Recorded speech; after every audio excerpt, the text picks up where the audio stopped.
Empezamos una nueva edición de Café Mercosur, este espacio en el que nos proponemos analizar la realidad de los países de la región con un foco en los aspectos jurídicos.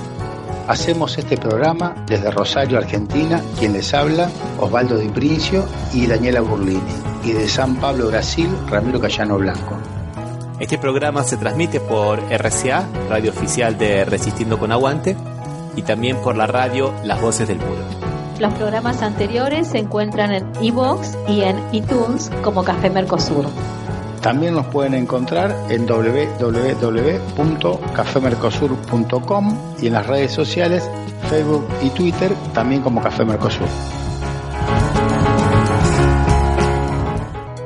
Bueno, aquí estamos en otro encuentro de Café Mercosur, el número 88, desde San Pablo, Ramiro, el que les habla, y desde Rosario, Daniela Burlini, Osvaldo Di Princio. ¿Qué tal, gente? ¿Cómo les va? ¿Cómo están? ¿Qué tal ustedes? ¿Cómo está Daniela? ¿Cómo está Ramiro? ¿Qué tal, chicos? ¿Cómo están? ¿Qué tal esta semana? Y esta semana acá en San Pablo estamos todos recluidos en nuestros propios hogares porque estamos en una situación bastante particular, de la cual vamos a hablar en este programa, en la segunda parte, que tiene que ver con la huelga de los camioneros. Solo para ir adelantando algunas cosas, les cuento que no hay nafta, están todas las estaciones de servicio cerradas hace aproximadamente 3 días y están empezando a faltar algunos alimentos en las góndolas de los supermercados, principalmente lo que es frutas y verduras. Se han suspendido las clases, se han suspendido las clases de la universidad, muy pocos ómnibus están circulando y las calles están desiertas, pero no solamente acá en San Pablo, sino en todo Brasil. Calculo que ustedes seguirán esas noticias por Argentina, ¿o no? No, Sí, no sé, yo no tomé la dimensión que vos nos estás contando. Sí, yo no esperé que haya sido tan grave, ni siquiera sabía que era en todo Brasil. ¿Es nacional el paro? Es nacional el paro. Hoy había 22 estados de los 27 con movilizaciones y con bloqueos de ruta y todo ese tipo de cosas. 10 aeropuertos no tiene más queroseno, ¿no? Combustible. Claro, Sí. no tiene más combustibles para los aviones. Es una situación bastante complicada. Y bueno, pero vamos a hablar específicamente eso de en la segunda mitad. Vamos entonces a comenzar con un tema de Argentina, un tema de terror.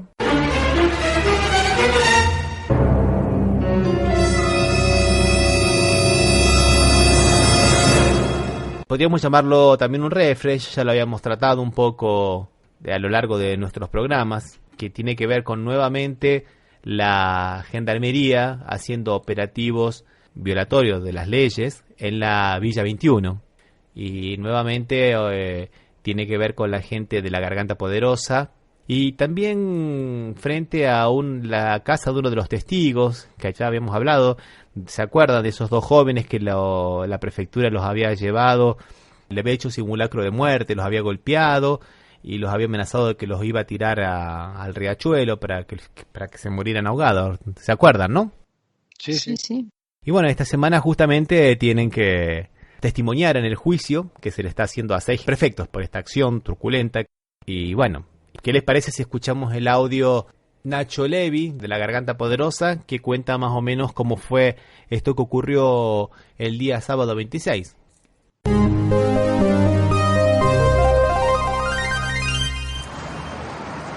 Aducieron primero que había habido una supuesta persecución a un menor y a otro adolescente, que 2 testigos que viajaban en el mismo colectivo dicen comenzó porque los prefectos los verdugueaban y los subieron al colectivo 70 directamente apaleándolos.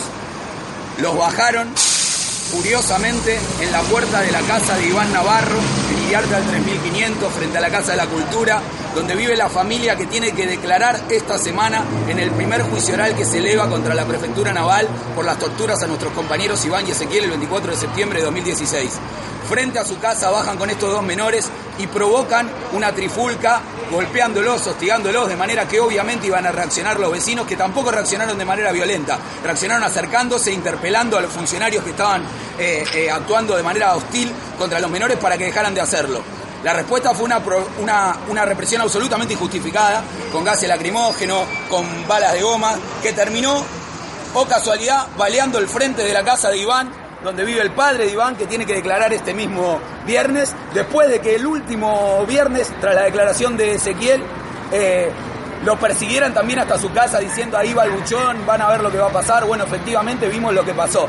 No solo balearon la casa de Iván, sino que en la represión cerraron la reja del pasillo lindero donde vive Roque, fotógrafo de La Garganta. Y cuando la gente empezó a intentar ponerse a resguardo, rompieron la puerta de su casa a patadas, empujando el palo que la sostiene, que no era un palo para defenderse ni para agredir, por eso ni siquiera lo secuestraron, ni siquiera lo pusieron a disposición de la justicia, independientemente de lo que digan sus versiones oficiales o paraoficiales. Un palo que sostiene una puerta de una casa que no tiene cerradura, la rompieron y entraron para seguir golpeando a los mismos jóvenes que estaban hostigando.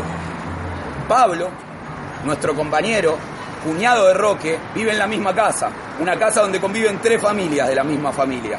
Y cuando vio que hostigaban pibes adentro de su casa, intenta intervenir para que no los lastimen. Cuando interviene Pablo, lo empiezan a cagar a trompadas a Pablo adentro de su propia casa. Y cuando intenta intervenir su compañera, Jessica, militante de La Poderosa en la Villa 21, habían estado los dos trabajando en la casa de la mujer que estamos creando en el barrio durante toda la tarde. Pablo se había tirado a dormir una siesta. Se despierta por el tumulto, interviene, lo cagan a palos y cuando nuestra compañera quiere intervenir también, la acorralan contra una pared y la empiezan a manosear entre los prefectos. Cuando Roque, fotógrafo de La Garganta, ve que a su cuñado lo están cagando a trompadas y a su hermana lo están manoseando, atina a agarrar el única arma que nosotros tenemos, que es una cámara de fotos. Y cuando la fue a agarrar, le metieron una trompada en el medio de la mandíbula y lo tiraron al piso. Roque tiene una operación en el cráneo, le falta un pedazo de hueso. Y eso hacía muy riesgoso cualquier golpe que le pudieran dar en esa zona. Lo recagaron a patadas, lo mantuvieron durante horas en una casilla en el barrio junto con Pablo. Los 2 detenidos, los mismos 2 detenidos que ahora siguen en la comisaría 30, fueron secuestrados adentro de su domicilio privado. No hay persecución, no hay colectivo. Pablo hizo la transferencia de su auto en el 2014. Esa fue la última vez que se tomó un colectivo. No hubo persecución y no hubo robo porque no salieron de su casa. Roque estaba cocinando las 3 empanadas que le había comprado a la cooperativa gastronómica del barrio que junta la plata para viajar al foro. Las estaba descongelando para comer y Pablo estaba durmiendo.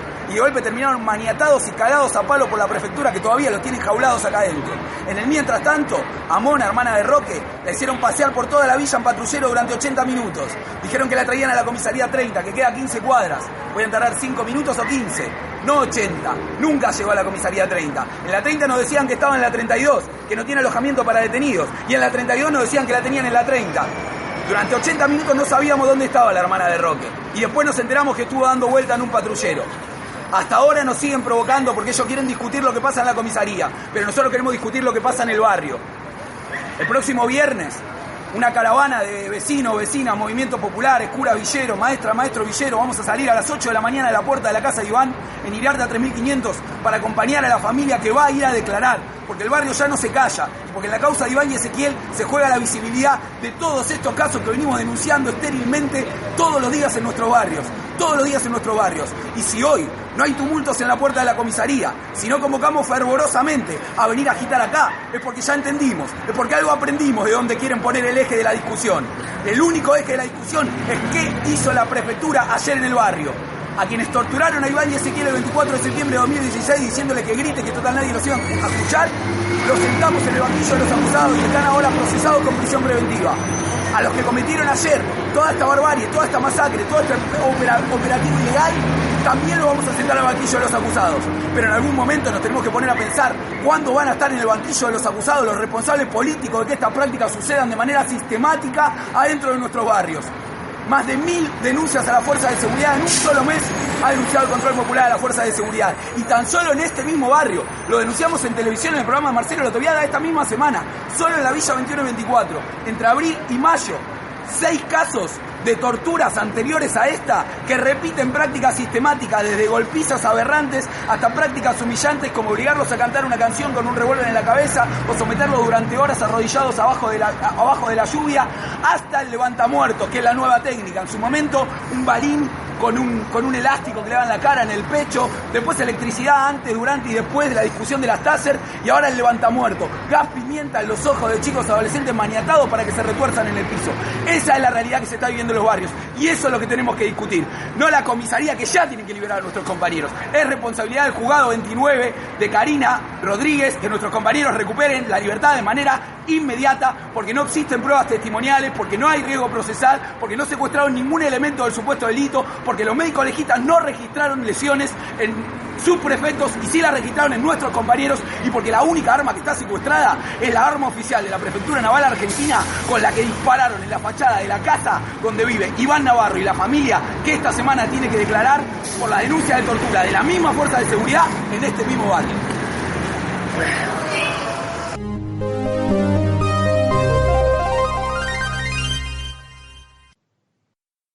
Bueno, creo que lo que dijo Nacho es bastante elocuente. Lo que tiene que quedarnos claro es que esto se ha dado en un contexto nuevamente donde los prefectos están bastante nerviosos porque van a tener que responder al proceso que le están haciendo, ¿no? Pero se siguen manejando de la misma manera. La mantuvieron a esta chica, María Silvia Echeverría, la mantuvieron 80 minutos de un lado para el otro, y a la gente de la Garganta Poderosa le decían que estaba en la comisaría 30, y de ahí lo mandaban a la 32, de la 32 a la 30. O sea, las personas están a disposición de las autoridades y sin dar ninguna noticia. Esto me parece particularmente gravísimo. Ya en el día de hoy, a la tarde, estamos hablando el día 28, ¿no? Ya liberaron fotógrafo, ¿no? Porque realmente no tenían nada para acusarlos, ¿no? Como bien decían ellos, ¿no? Más allá de que una acusación de hurto en la casa de ellos, una cosa totalmente armada y todo lo demás. Pero vos, Daniela, estás con algunas informaciones de la propia fuente de la Garganta Poderosa, ¿no? Sí, estamos leyendo de la página que es www.lapoderosa.org.ar, y el título es «Que vos y la patria se lo demanden». Entonces hay un raconto de los hechos. Hace 2 semanas sentamos en el banquillo por primera vez a los grupos de tareas que regentea Patricia Bullrich. 6 prefectos procesados y enjaulados en prisión preventiva por haber torturado a 2 compañeros con prácticas aprendidas del nunca más. ¿De qué pasado hablan? El secuestro, la denigración y el simulacro de fusilamiento sucedieron ahí en la Villa 2124, a 10 minutos del Obelisco, en tiempo presente, el 24 de septiembre de 2016. Y no fue fácil hacer pública la denuncia, poniendo la jeta y el nombre, pero mucho menos fácil ha sido sostenerla, mientras nuestras familias continúan custodiadas por socios, secuaces y cómplices de la misma mafia lícita. C5N dice que la primera vez que Iván se atrevió a detallar el calvario que había padecido, debió llegar corriendo hasta su casa, corriendo del miedo y del uniformado que le gritaba: «Fuiste vos, ya vas a ver». Bueno, el problema es que ya están en el proceso de juicio oral. La situación de Ezequiel, tenía 15 años apenas cuando lo detuvieron. ¿Por qué? Porque tenía una costosa campera. Esa fue la razón. Antes de verduguearlo, secuestrarlo, encapucharlo, torturarlo y forzarlo a rezar un Padre Nuestro de rodillas con una pistola en la sien.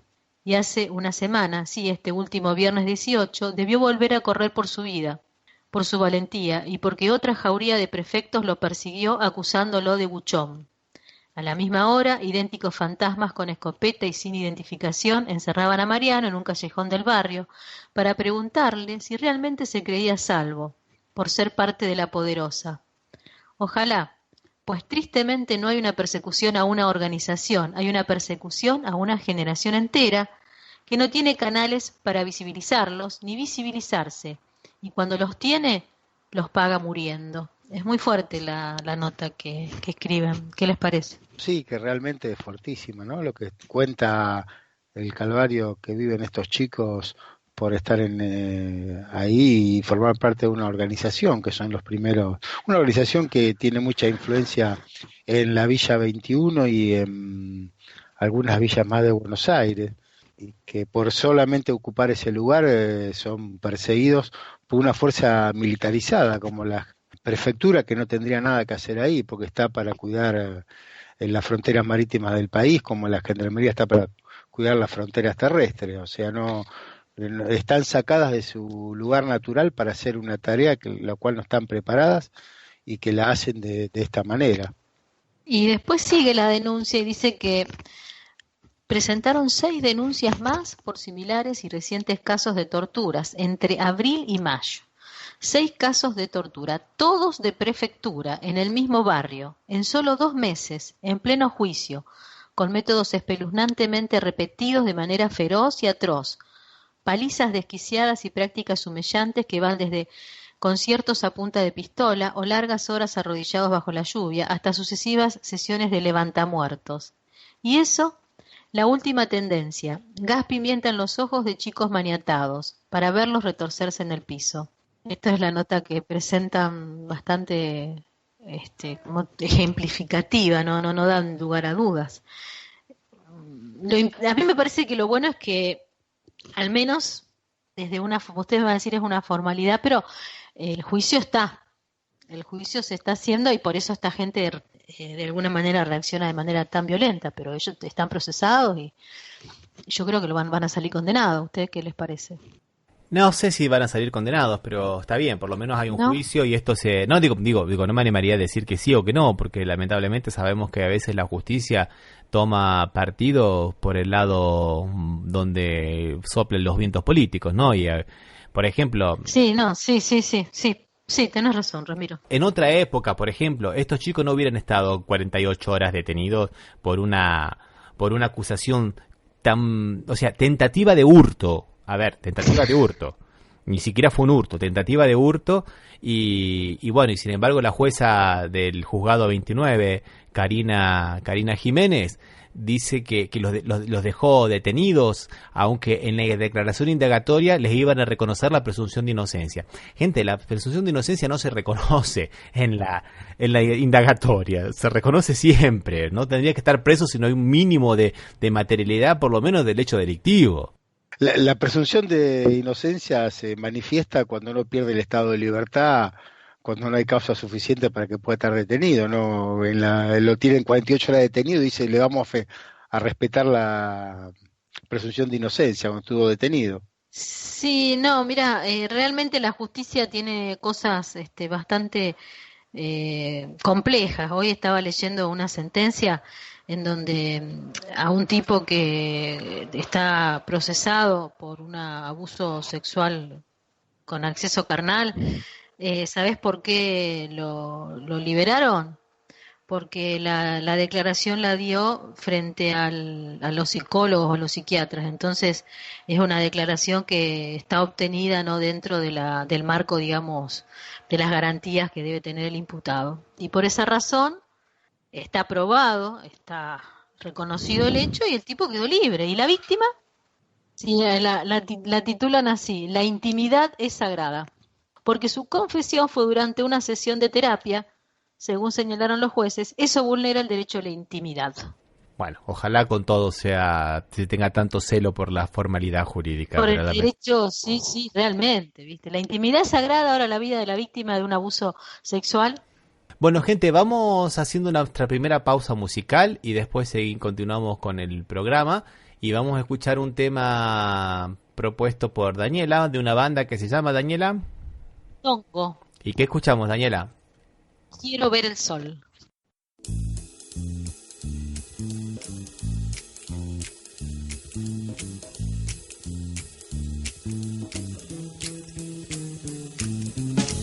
Nada, pero estoy pescado, ya está todo programado. El miedo que hay en tu sentido no es real, es el gran timón. La ruta está determinada, ¿acaso te crees un delfín? Por mucho que mires al cielo, de nada te va a servir. Quiero ver eso, donde me lleve la intuición, quemarme en su calor y reflejarlo en mis escamas aunque dure hasta mañana. Quiero ver eso, donde me lleve la intuición, quemarme en su calor y reflejarlo en mis escamas aunque dure hasta mañana.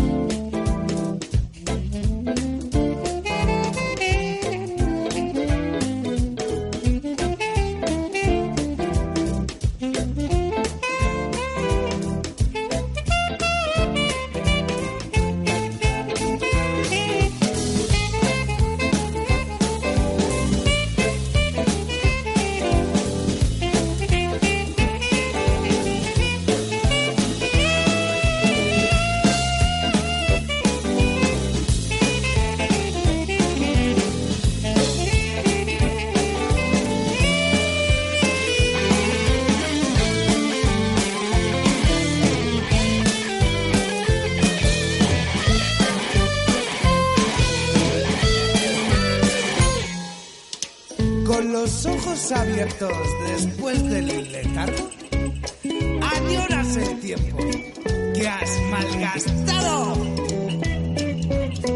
cambiando tu vida, tus rutinas, tus hábitos. Al final conseguiste lo que habías soñado. La lucha se premia, barreras saltamos, el cuento es eterno y tú lo estás ilustrando. Amiga, que sí, que tú lo estás ilustrando.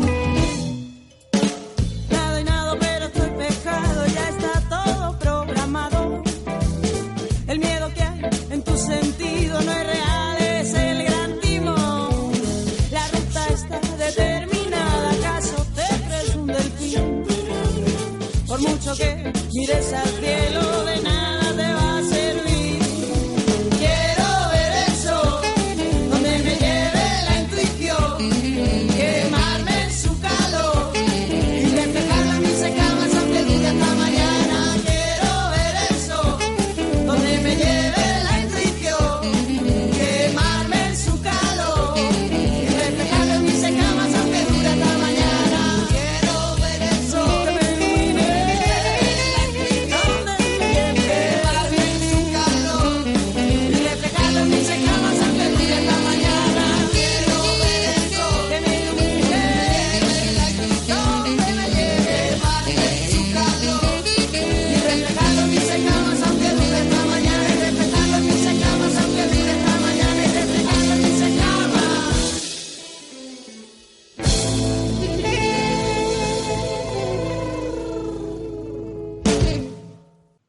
A ver, Daniela, ¿cómo es eso del machirulo?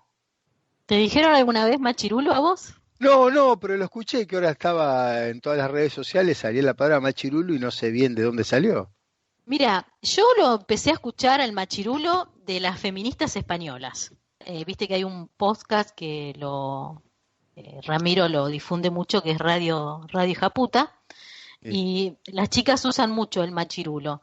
Se escucha en canciones, hay un tema de Tongo que pasamos que dice machirulo escóndete, en escritos, coloquialmente se utiliza. El hulo del macho es una denotación de desprecio, es el tipo machista que hace gala de ser macho, es como de alguna manera rebajándolo, no es un macho, es un machirulo.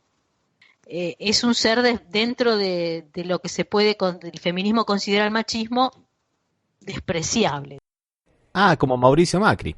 Y bueno, que es lo que le dijo nuestra expresidenta al presidente actual cuando la trató de loca, que también es muy del patriarcado y del machismo, tratarnos a las mujeres de desquiciadas, de locas, de brujas. Y en este caso, lo que pide, digamos, apela a los senadores, que son, creo que la mayoría elegidos sin ley de paridad de género, mayoría de varones, que no sigan las locuras de Cristina Fernández, porque él considera que la propuesta de frenar el tarifazo viene de parte de Cristina, y realmente está ninguneando al resto del pueblo, ¿no es cierto? Representa un colectivo que está necesitando que esto se pare. No sé qué les parece. Y creo que un poco juegan al Durán Barbismo, ¿no? O sea, Durán Barba, sabemos que hay dos palabras que semánticamente funcionan son más poderosas que el propio demonio, que el propio infierno, que son kirchnerismo y Venezuela, ¿no? Venezuela y Cristina Kirchner. Entonces ellos tratan de poner en cualquier parte esas palabras porque generan ya un sentimiento de odio muy profundo en un sector muy grande de la clase media, ¿no? Entonces es eso simplemente la intención. Lo que pasa es que en esta cuestión le salta el verdadero machismo que tiene Mauricio Macri. Como bien vos pusiste, Daniela, tratar de locas y de brujas a las mujeres, eso no es de ahora, viene desde siempre. Claro. Esto es una construcción que viene desde el Renacimiento, digamos, ¿no? Viene específicamente desde el Renacimiento. Y ya aprovecho para mandar un pequeño chivo y recomiendo un libro que se llama El Calibán y la Bruja. ¿Lo podés repetir? El Calibán y la Bruja. Está en PDF, se consigue gratis y es un libro muy pero muy interesante para entender un poco qué significa esto de las construcciones sociales y cómo han sido originariamente dentro de digamos, la acumulación primaria del capitalismo, como han sido justificadoras de la explotación de las mujeres, ¿no? ¿Te acordás el autor o la autora? Son dos autoras italianas, Silvia Federici y la Federici, sí.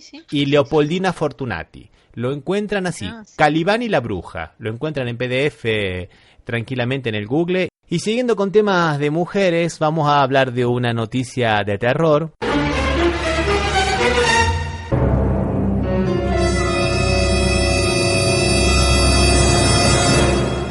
Que también viene de Argentina y tiene que ver con un caso de una nena de 10 años violada, ¿no es verdad, Daniela? Sí, es en la provincia de Salta, una provincia con una raigambre, digamos, de fe católica, conservadora. Sí, una provincia conservadora por sobre todas las cosas, ¿no? Que por ende tiene una fuerte aprensión al cristianismo.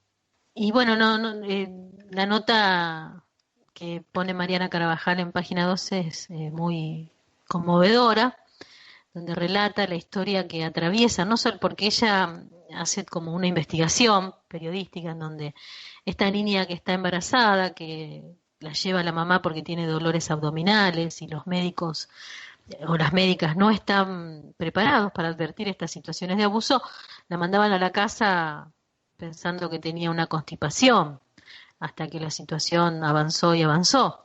Pero lo que es también es doloroso y revela de alguna manera la condición de vulnerabilidad y de violencia en la que viven muchas mujeres, es que la abuela de esta niña, con 45 años, tiene 45 años, a los 11 años también, fue madre, producto de un abuso, de la mamá de esta nena. O sea, se repite la historia en la misma edad, en la segunda generación, ¿no? Y por la misma causa. Es una Y por un situación, integrante de la familia también. claro, siempre está dentro del ámbito familiar, es endogámica la situación del abuso. Y la abuela cuenta que a ella no le creyeron que era su hermano quien la había abusado. Nunca le creyeron. La perspectiva, ustedes pueden hablar de la reacción política del gobernador. Bueno, eso por lo menos sacamos algo en positivo, ¿no? De que el gobernador ha decidido, después de el escarnio público de esta situación, adherir al protocolo nacional de embarazo, de interrupción del embarazo, ¿no? Porque ellos tenían un protocolo restrictivo en el cual después de la 22ª semana ya no se podía más abortar. Y bueno, ahora han decidido derogar eso y adherir al protocolo nacional que había sido de alguna manera dado por la Corte Suprema de Justicia, si no me equivoco, fue en el año 2011, ¿no, Daniela? Y fue a partir de un caso también de una niña, violada también por el padrastro, se conoció como el caso Fall, en donde también se pedía un aborto no punible, el asesor apela y llega a la Corte resuelve en abstracto, pero fija la precisión de la interpretación del artículo del aborto, en donde dice, porque decían que para permitirlo tendría que ser una violación ¿te acordás? De mujer idiota o demente. Entonces la Corte dice, ahí no, si nosotros hacemos eso estamos discriminando a las mujeres sanas de las que no la están, entonces una mujer sana violada no podría acceder a un aborto, eso va contra todos los principios, de equidad que sustentamos. Entonces fija la pauta, dice, a la mujer no se la puede revictimizar, si la mujer se presenta y hace la denuncia de que ha sido abusada sexualmente, tienen que practicar el aborto no punible. Y entonces da algunas recomendaciones, por ejemplo, se puede, en el momento de hacer la práctica, se puede reservar algún material genético para hacer una comprobación de ADN para poder perseguir penalmente al violador. O sea, es muy interesante el fallo, que realmente es un lujo, pero bueno, las provincias todavía, algunas provincias como Salta todavía no se han adherido. Igualmente, un fallo no cambia la realidad de las mujeres, que es lo que decimos siempre acá, ¿no? Sí, eso es verdad. Pero bueno, por lo menos ahora se abre una posibilidad de que a la nena le hagan el aborto si es que la madre lo permite. Lo que pasa es que la situación ahora es un poco más complicada porque está con casi 22 semanas de gestación y la nena pesa entre 32 y 35 kilos. No es imposible, pero no es un procedimiento sencillo. Antes, cuando se lo negaron, hubiera sido mucho mejor. Ahora se abre una posibilidad, digamos, ¿no? Y esperemos que todo salga bien. Bueno, vamos a hacer otra pequeña pausa musical entonces y después vamos a ver el tema que queríamos hablar hoy, que es el tema de la huelga de los camioneros en Brasil y la situación en Brasil a raíz de esa huelga. Vamos a escuchar un tema de Las Cejas de Genaro que se llama Te Conformas. Vamos.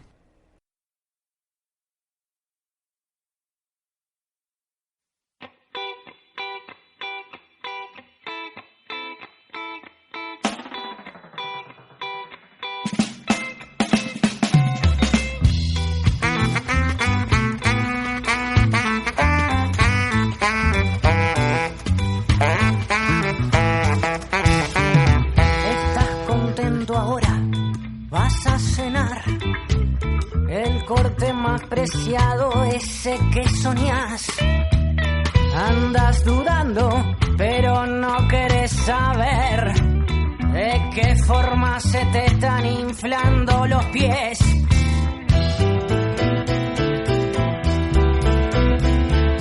Te conformas con lo que te dan, no te importa si está bien o si está mal.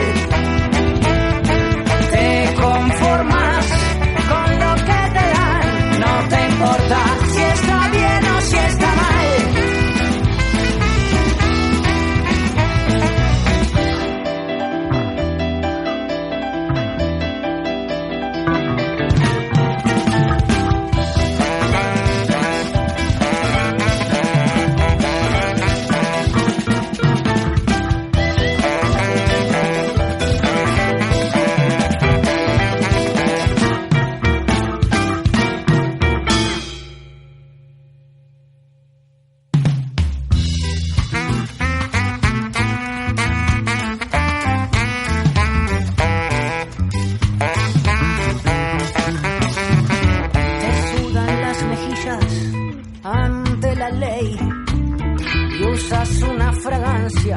Que siempre huele bien, tal vez encuentres espacio para pensar, tal vez descubras que en el fondo hay algo más.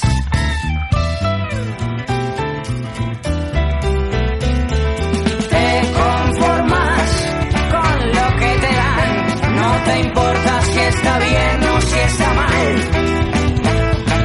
Te conformas con lo que te dan, no te importa si está bien o si está mal.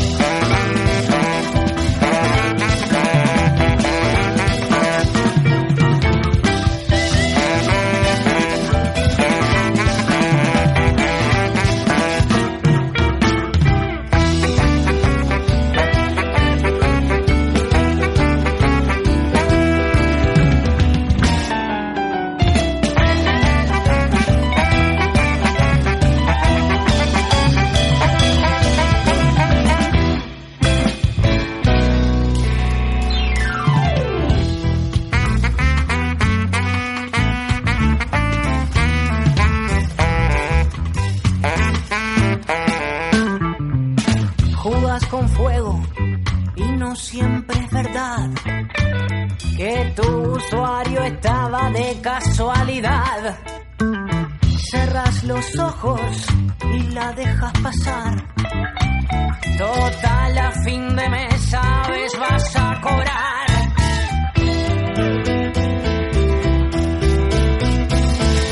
Te conformas con lo que te dan, no te importa si está bien o si está mal. Te conformas con lo que te dan, no te importa si está bien o si está mal.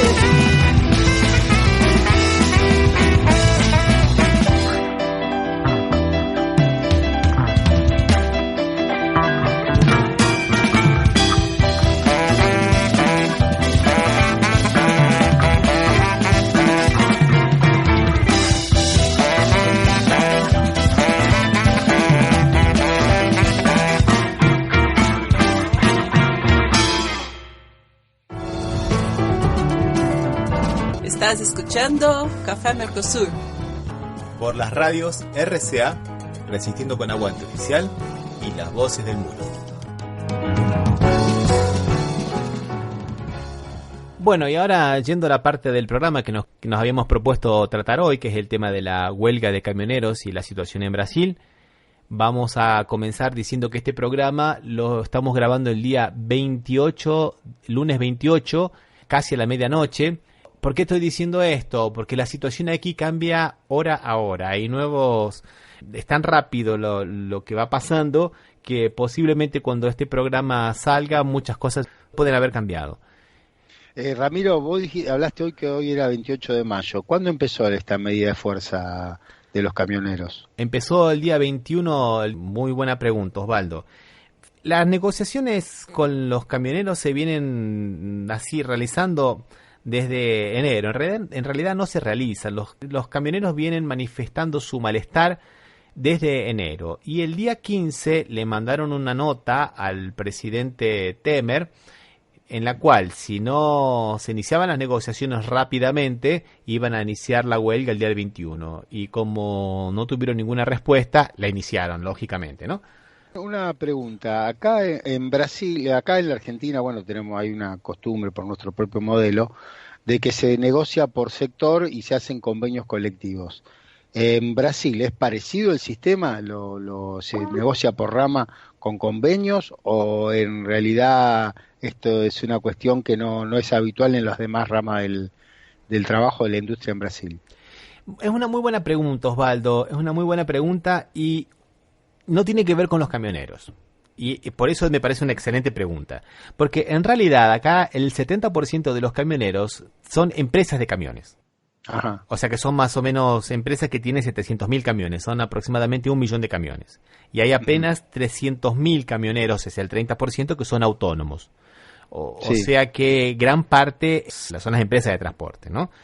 Y ellos transportan el 67% de la economía. O sea que Brasil básicamente vive por causa de los camiones, ¿no? Las mercaderías no podrían circular.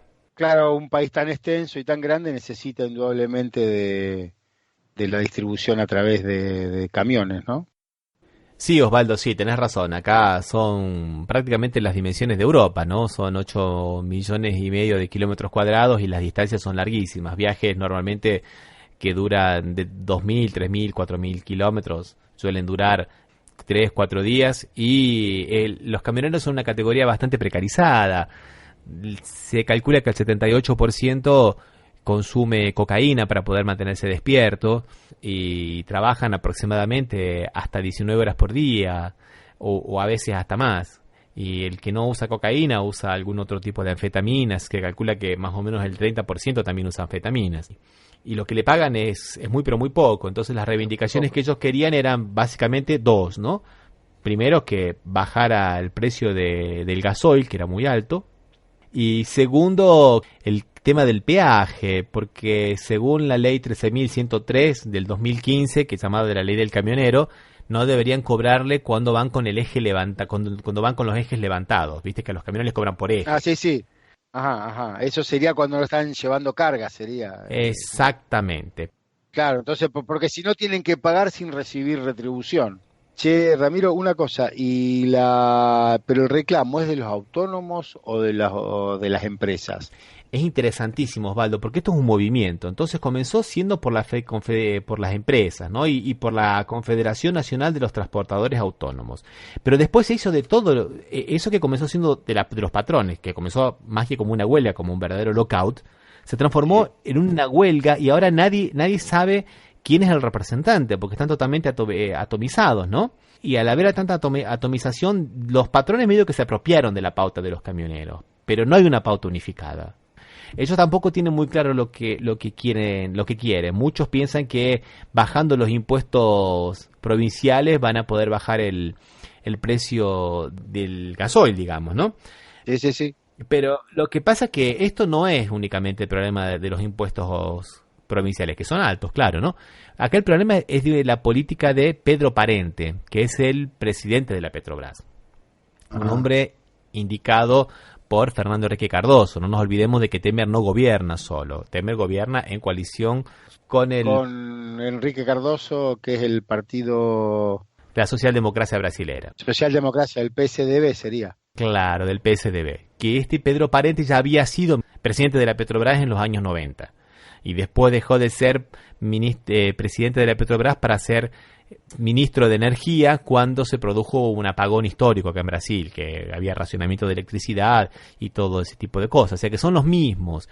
Y ahora ha implementado una política, digamos, de internacionalización del precio de los combustibles, porque los combustibles suben diariamente, día a día, de acuerdo al precio internacional del petróleo y también de acuerdo a la cotización del dólar. ¿Te parece familiar esto? Sí, te iba a decir que se están muy alineadas las políticas energéticas, por lo menos.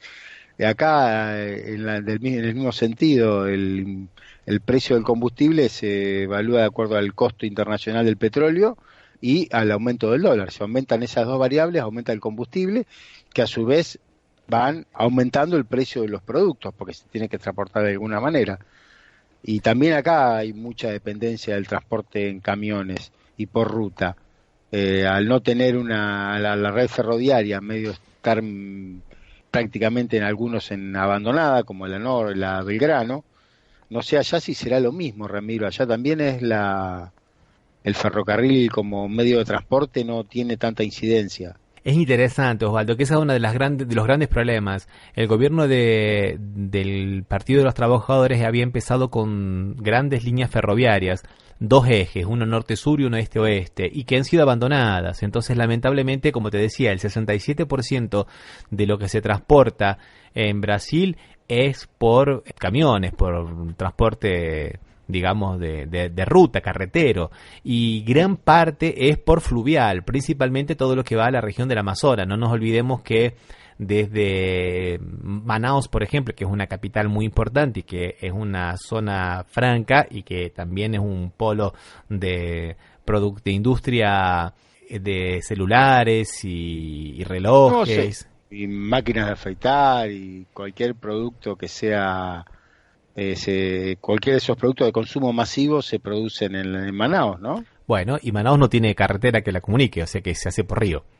O sea, imagínate vos que si decimos que 67% es de transporte carretero y después uno de los principales polos industriales es fluvial, fíjate, casi nos queda casi nada para el transporte ferroviario, ¿no? Sí, realmente casi no tiene incidencia. Y también un poco están buscando una solución como acá. Piensan que bajando los impuestos estaduales de esa manera va a repercutir en una baja importante del combustible o de la energía, ¿no? Lo que ha prometido Temer específicamente es que va a bajar 46 centavos el precio del diésel y de alguna manera compensar esta pérdida de la Petrobras con dinero del erario público, pero también compensar 30 centavos a las empresas importadoras del diésel, porque otra de las cosas negativas de esta política de Pedro Parente en la Petrobras es que la producción del petróleo crudo se exporta, pero cada vez se importa más lo refinado y las refinerías de Brasil están siendo vendidas y muchas veces lo que se dice chatarreadas, o sea, las están dejando sin inversiones para que no funcionen, con lo cual hay un gran negocio de las empresas americanas, la mayoría, de importación de productos refinados. O sea, se exporta el crudo y se importa el refinado. Y a esas empresas, claro, y a esas empresas que traen los productos refinados también se las quiere compensar por la posible baja en los precios. O sea, es el negocio de las grandes multinacionales, ¿no, Osvaldo? Sí, sí, nosotros en realidad ahí nos separamos un poco de la política, no porque no favorezcamos la importación de algunos productos. Acá la matriz estaba cambiando y se estaban especializando en producir naftas y se importaba el gasoil y el fuel oil. Y acá en lugar de ser empresas norteamericanas, son sobre todo anglo-holandesas. Como dice un excelente periodista de acá de Brasil, Eric Nepomuceno, tenemos que tener cuidado porque no se puede ignorar que hay un plan que se expande por toda Latinoamérica bajo el manto de golpes, elecciones conducidas por los medios hegemónicos de comunicación, que tiene el objetivo de liquidar cualquier resquicio de soberanía nacional y de defensa de los países de siempre, ¿no? O sea, no sería extraño entonces que Petrobras se la intente desgastar, ¿o no? Lo primero que se hizo fue acabar con la política que había impuesto Dilma Rousseff de los lucros de la Petrobras que se vuelvan en inversiones en salud y educación. Eso ha quedado totalmente fuera de práctica, ¿no? O sea, se ha vuelto. Y se le ha empezado a dar la totalidad de la explotación de los pozos petrolíferos, de lo que se llama la cuenca del presal, o sea, una cuenca petrolera marítima que está a mucha profundidad. Es la que está frente a Río de Janeiro, ¿no? Sí, está frente a Río de Janeiro, norte de San Pablo y sur de Espíritu Santo. Es una franjita que toma esos tres estados, ¿no? Y se les está entregando prácticamente a todas las empresas americanas medio que a precio de banana, digamos. Precio de banana en el sentido, como se dice acá en Brasil, es muy barata, ¿no? Realmente muy barato, pero muy barato, justamente cuando el petróleo tiene perspectivas alcistas en todo el mundo, ¿no? Ese es otro de los temas. O sea que en realidad el paro, viendo un poco el paro de los camioneros, está muy relacionado con la matriz energética de Brasil, parecería. Totalmente relacionado con la matriz energética de Brasil. Y es lo que vamos a ver después de escuchar una canción, Osvaldo. ¿Qué te parece? Dale. Vamos a escuchar entonces una banda que ya conocemos, Francisco el Hombre, y que le cantan a Bolsonaro, que es un candidato de extrema derecha que se ha querido aprovechar de esta huelga de los camioneros para sacar ventaja política y en una forma bastante oportunista ha salido a apoyarlas, siendo que él había presentado un proyecto de ley que criminalizaba cualquier corte de ruta por causa de manifestaciones, ¿no? Ahora en este momento sale a querer sacar rédito político. Esta canción se llama, en lugar de Bolsonaro, se llama Bolsonada. ¿Vamos? Bolsonaro, dale.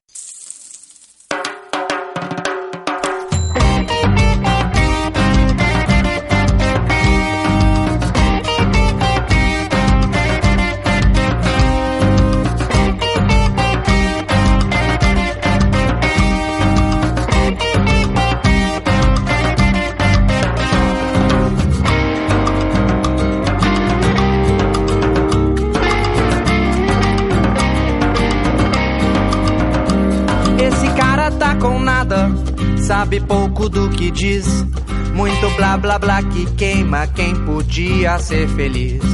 Desrespeito é o que prega, então é o que colherá. Jogo purpurina em cima para o feio embelezar. Jogo purpurina em cima para o feio embelezar. Esse cara é escroto, muito escroto.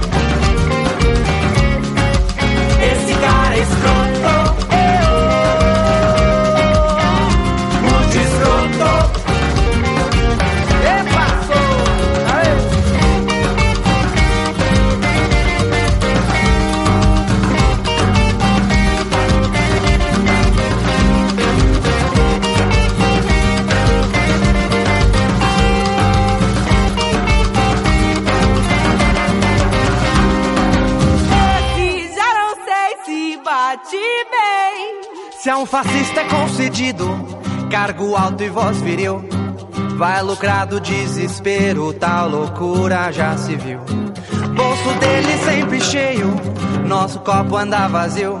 Mesquinhez, intolerância, Bolsonaro que pariu. Bolso dele sempre cheio, Bolsonaro que pariu. Bolso dele sempre cheio, Bolsonaro que pariu. Esse cara é escroto, escroto. Esse cara é escroto, muito escroto.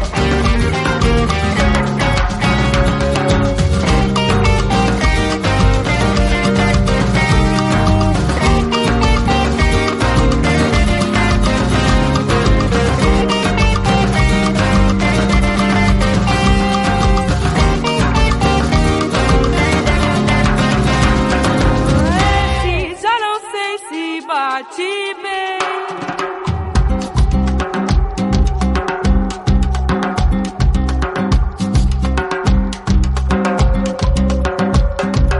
Se é um fascista concedido, cargo alto e voz viril, vai lucrar do desespero, tal loucura já se viu. Bolso dele sempre cheio, nosso copo anda vazio, mesquinhez, intolerância, Bolsonaro que pariu. Bolso dele sempre cheio, Bolsonaro que pariu. Bolso dele sempre cheio, Bolsonaro que pariu. Bolso dele sempre cheio, Bolsonaro que pariu. Bolso dele sempre cheio, Bolsonaro que pariu. Esse cara é escroto, muito escroto. Esse cara é escroto, muito escroto.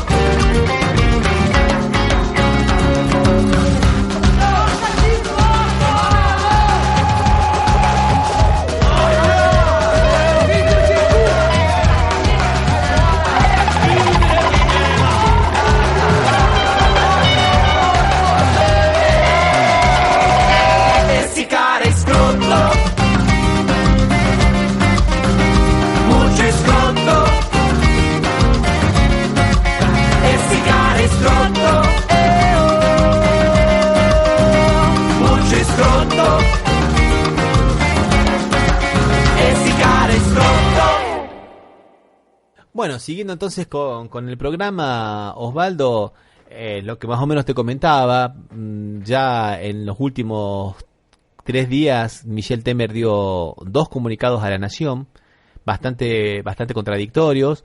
Hay comités de crisis en todas las provincias y en el Estado Nacional y no consiguen hacer absolutamente nada. Los camioneros dejan pasar algunos camiones de combustible para la policía, para algunos aeropuertos y para los transportes públicos nada más, y están ahora, digamos, con toda la fuerza del movimiento y la gente los apoya. Cada vez hay más movimientos que se suman, ¿no? Por ejemplo, hoy en la Avenida Paulista había una manifestación de todos los micro ómnibus de transporte escolar, también apoyando a los camioneros porque las reivindicaciones son las mismas, ¿no? Así que realmente está colapsado el sistema, diríamos, no casi cada vez hay menos transporte. Ya te escuchaba que vos dijiste al principio que ni siquiera las estaciones de servicio se estaban quedando ya sin combustible, o estaban sin combustible. Están casi todas cerradas, muy pocas tienen. Lo que se ve en las estaciones de servicio a veces son escenas de violencia, de personas que se pelean por el combustible. Y algunos casos que pueden parecer medios anecdóticos, pero por ejemplo agujerean los tanques de nafta de los autos que están en la calle para robarles el combustible. Para sacarle el combustible. Sí, no roban los autos, roban el combustible, ¿no? El combustible, ¿no? Pero no, realmente es terrible y el gobierno está apático a esto, no atina a hacer ningún movimiento, nada. Temer. La respuesta de Temer fue amenazar con la fuerza militar, ¿no? Con el uso de la fuerza militar. Esto fue el sábado, pero los militares medio como que no le hicieron mucho caso. El general Echegoyen dijo que no le habían dado las instrucciones en la debida forma legal, por eso que no iban a actuar reprimiendo a los camioneros. Lo que pasa es que es un movimiento masivo, están todas las rutas tomadas por los camiones, básicamente, Osvaldo. No sé si es tan fácil para las Fuerzas Armadas, digamos, intervenir en esto, ¿no? ¿Y cuál es la posición de Lao Globo, por ejemplo, así pública sobre esta situación? ¿Está a favor o en contra? No, está totalmente en contra, desesperadamente en contra, criminalizando el movimiento de los camioneros y están desesperados. Inclusive uno de los periodistas estrellas llegó a decir, para que se vea el nivel de desesperación que tienen hoy a la mañana, de que la culpa era del Partido de los Trabajadores, principalmente de Lula, porque en el gobierno de Lula se le había dado muchas facilidades a los choferes para que compren sus camiones. Bien. O sea, cualquier cosa, un disparate absoluto, ¿no? Sí, cualquier cosa es atribuible al gobierno anterior, evidentemente, como acá, ¿no? Claro, sí, exactamente, Osvaldo, exactamente. Pero bueno, esto deja algunas cosas que son claves. Una, la que habíamos dicho, ¿no? La política equivocada de precios de la empresa de la Petrobras, ¿no? Eso quedó totalmente claro. Cada vez más está más consciente la sociedad de eso. Inclusive los trabajadores de la Federación Única de los Petroleros, del sindicato más fuerte de los petroleros aquí, va a comenzar el martes, comienza una huelga justamente contra esto, y ha salido a charlar con los camioneros y a explicarles que realmente el problema era la política de precio de la Petrobras y no tanto los impuestos. Porque el tema de los impuestos beneficia a los camioneros, sí, más indirectamente, beneficia más a los dueños de las transportadoras, ¿no, Osvaldo? Sí, tal cual.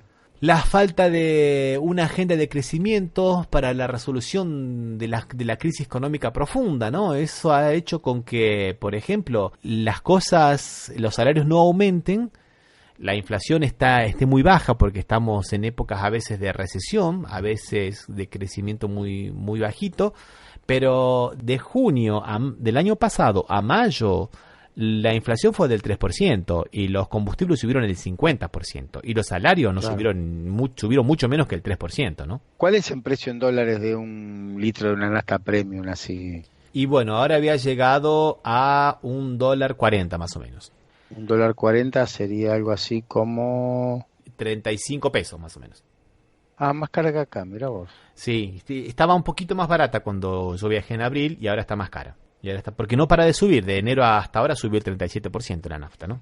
Va aumentando, acá habilitan, te dice, bueno, este mes van a aumentar el 7%, con el allá no, allá aumenta. Todos los días, Osvaldo, es una marcación diaria que se hace. Esto es interesante para que el año pasado festejaban que el precio de la nafta había caído 3 centavos, festejaban como gran efecto positivo de la política libre de precios. Ahora parece que esa política libre de precios no es tan favorable, ¿no? Pero el año pasado todo el mundo, un coro unánime de economistas y medios hegemónicos de comunicación cantando loas a que el precio había caído 3 centavos, ¿no? Sí, acá también hubo un momento bajó un 0,5%, un 1%, y ya no hubo el mérito de la política y ya se lo comió los aumentos y que todavía dice que tiene que seguir aumentando. Lo que pasa es que no aumenta porque la situación está muy caldeada, ¿no? Entonces lo estaban tocando, pero no sé qué va a pasar. No sabía que en Brasil era tan grave la situación y tan acuciante que para tener un paro así, que no debe haber registro en la historia de un paro tan importante. No lo hay, Osvaldo. Hoy estaban entrevistando a algunos changadores acá del mercado de abasto, del mercado de frutas, ¿no? Gente ya de edad, y nunca jamás en la vida habían visto tan poca actividad ni en ninguna época del mercado central de frutas y verduras, ¿no? Y bueno, también tiene que ver un poco esto con la grave injusticia tributaria de Brasil, ¿no? Que donde los impuestos sobre el consumo son muy graves, muy pesados, y sobre los del capital y el patrimonio que prácticamente inciden muy poco, ¿no? Algo parecido con Argentina también, ¿no es verdad? Sí, son políticas alineadas, evidentemente, las que tienen los dos países. Cada vez se hace más evidente que las dos políticas siguen los mismos caminos. O sea, tanto en el de precios, del dólar, de inflación, todo, o sea, la inflación, ¿cómo está en Brasil? Bueno, ahí tocaste un tema interesante antes de hablar de la inflación, el exceso de la vulnerabilidad a los choques externos, o sea, el precio del dólar. Ahora también, como aquí también en Brasil hay un flight to quality, ¿te acuerdas, Osvaldo, no?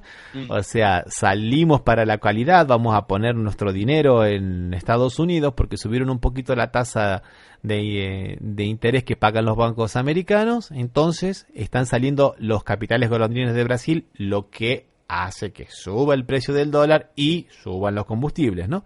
O sea, también hay un exceso de vulnerabilidad a esos choques externos, ¿no? La inflación se mantiene bastante estable, fundamentalmente porque hay una falta de consumo bastante grande, ¿no? Sacándolo la inflación, casi que serán políticas gemelas. Sí, la misma dependencia excesiva de los combustibles fósiles también, no se invierte mucho en otro tipo de energía, ¿no? Inclusive se ha abandonado un poco la política de la producción del alcohol, porque acá también se usa el alcohol como combustible, ¿no? Y bueno, esas son las acciones que nos ha dejado este paro, en una coyuntura política en la cual el propio partido del gobierno está muy peleado. Temer, dada su alto grado de rechazo de la gente, que llega al 92% de rechazo, ha decidido no presentarse a candidato a presidente y lo postula a su ministro de Economía, Meireles, y otro sector, principalmente organizado por los senadores, se oponen a eso y quieren presentar su propia candidatura.